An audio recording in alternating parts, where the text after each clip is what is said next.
નમસ્કાર મિત્રો, આજે હું એક ગંભીર બાબત લઈને આવ્યો છું કે આપણા સરકારી અધિકારીઓ અને ખેડૂતો વચ્ચેની જે મુશ્કેલીઓ છે તેમની વાત કરી રહ્યો છું. સરકારી અધિકારીઓ દ્વારા જે ભૂલો કરવામાં આવે છે અને એનો ભોગ ખેડૂતો જ્યારે બનતા હોય છે ત્યારે ખરેખર દુઃખદ વાત કહેવાય. આવો જ એક કિસ્સો ગામ નાની પાડોલ, તાલુકો સાવલી, જિલ્લો વડોદરા.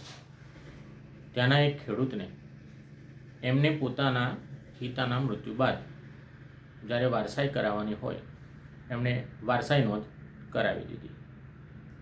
હવે વારસાઈ નોંધ પડી ગઈ ત્યારબાદ એમના ભયોભાગ લઈને એકબીજાના હકો અરસપરસ લઈને જ્યારે છૂટું પડવાનું હોય એમાં સદર જમીન જે તે સર્વે નંબર છે તેની અંદર એક ભાઈને રાખવાના હતા અને બીજા 3 નામો કમી કરવાના હતા. હવે આ વસ્તુ જ્યારે હક કમીનો અરજી કરી ઓનલાઈન ખેડૂતે ત્યારે એમાં સરકારી અધિકારીઓ દ્વારા પ્રમાણિત કરવામાં આવ્યું જે તે ભાઈને હક હિસ્સો રાખીને બાકી અન્યના નામો કમી કરવાના હોય.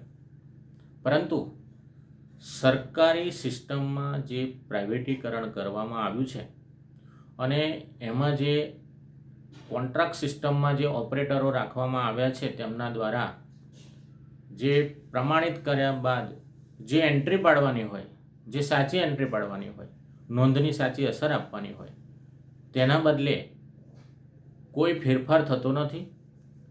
ઉપરથી અન્ય 2 નામો ચડાવી દેવામાં આવે છે ખાતામાં.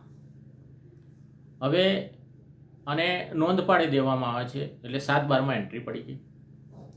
હવે જ્યારે ખેડૂત પોતાના 7/12ના ડોક્યુમેન્ટ્સ કઢાવે છે અને એની અંદર જુએ છે કે ઓહો, આ તો અમારા જે નામોમાં કંઈક સુધારો તો થયો નથી, નોંધની સાચી અસર તો થઈ નથી, ઉપરથી બીજા 2 નામો કોણ જાણે ક્યાંથી ઓપરેટરે ચડાવી દીધા, જેને લઈને ખેડૂત ચિંતામાં આવી જાય અને આ બાબત ત્યાંના ધારા વિભાગને જાણ કરવામાં આવે કે સાહેબ આ શું કરી દીધું છે.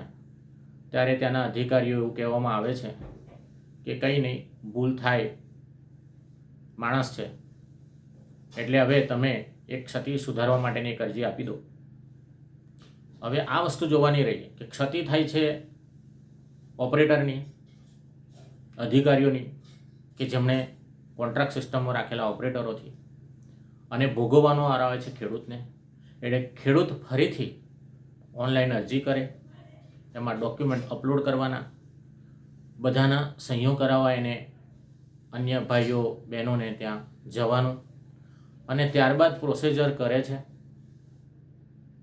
હવે આ પ્રોસિજર દ્વારા જ્યારે ફરી અરજી આપી અને એમાં પણ જ્યારે ફરીથી નોંધ પાડવામાં આવે છે એ પણ 2 મહિના પછી, ત્યારે એ નોંધમાં પણ ભાઈ બહેનોના નામ કમી થઈ ગયા, પણ જે એક્સ્ટ્રા ઉમેરવામાં જે આવ્યા હતા, જે પહેલાં હતા નહીં, અને પાછળથી જે ઓપરેટરના ભૂલની કારણે જે ઉમેરવામાં આવ્યા હતા એ નામો તો એવા ને એવા જ રહ્યા.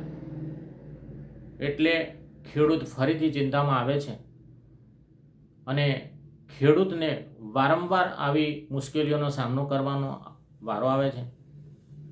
તો શું આ સરકારી જે સિસ્ટમ છે એમાં કેટલી ભૂલ ભરેલી છે એ આપણે જોઈ શકીએ છીએ. સરકાર આવા કામચલાઉ ધોરણે રાખતા હોય ઓપરેટરો, કાં તો એની ઉપર દેખરેખ રાખનારા અધિકારીઓશ્રી, એમની ક્યાંક ને ક્યાંક ભૂલ જણાય આવે છે. અને આવી સિસ્ટમ જો ચાલ્યા કરે તો ખેડૂતો કેટલા હેરાન થાય એ આપણે જોઈ શકીએ છીએ.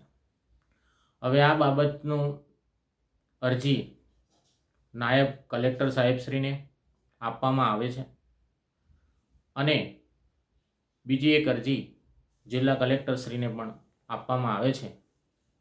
તો હવે આપણે જોવાનું એ રહ્યું કે આ સરકારી અધિકારીઓ આવા નીચે કામ કરતા માણસો જે પ્રાઇવેટ કોન્ટ્રાક્ટના માણસો છે તેમની પર શું એક્શન લે છે એ આપણે એક જોવાનું રહ્યું છે. જય હિન્દ.